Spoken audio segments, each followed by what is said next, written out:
തീരദേശ റെയിൽപാതയിൽ ട്രെയിൻ അപകടമുണ്ടാകുമ്പോഴെല്ലാം ആലപ്പുഴക്കാരുടെ മനസ്സിൽ ആദ്യമെത്തുക ചേപ്പാട് ദുരന്തമാണ്.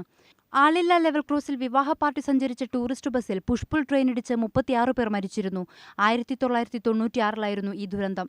തുടർന്ന് ചെറുതും വലുതുമായ ഒട്ടനവധി ദുരന്തങ്ങൾക്ക് തീരദേശ റെയിൽപാതയിലെ ആളില്ലാ ലെവൽ ക്രോസുകൾ വഴിയൊരുക്കി. 2010 ആഗസ്റ്റ് 9 മാരാരിക്കുളം പൂപ്പള്ളിക്കാവ് ആളില്ലാ ലെവൽ ക്രോസിൽ വിദേശ ദമ്പതിമാരുൾപ്പെടെ 4 പേർ ട്രെയിനിടിച്ച് മരണമടഞ്ഞിരുന്നു. ദുരന്തമുണ്ടായ സ്ഥലങ്ങളിലെല്ലാം അധികം വൈകാതെ തന്നെ ജീവനക്കാരെ നിയമിച്ചിട്ടുണ്ട് എന്നതാണ് ശ്രദ്ധേയം. 5 വർഷം മുമ്പ് വരെ ആലപ്പുഴയിൽ 45 ലെവൽ ക്രോസുകളിൽ ആളില്ലായിരുന്നു. ഇതിൽ 21 മാത്രമാണ് കാവൽക്കാരെ നിയമിക്കാൻ കഴിഞ്ഞിട്ടുള്ളത്.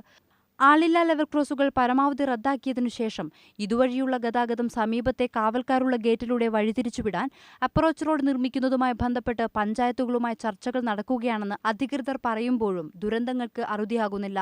അപകടമുണ്ടായാൽ മാത്രം നടപടിയെടുക്കുക എന്ന സ്ഥിരം പ്രവണത തുടരുന്നു. Sithara Sidhukumar, India Vision, Alappuzha.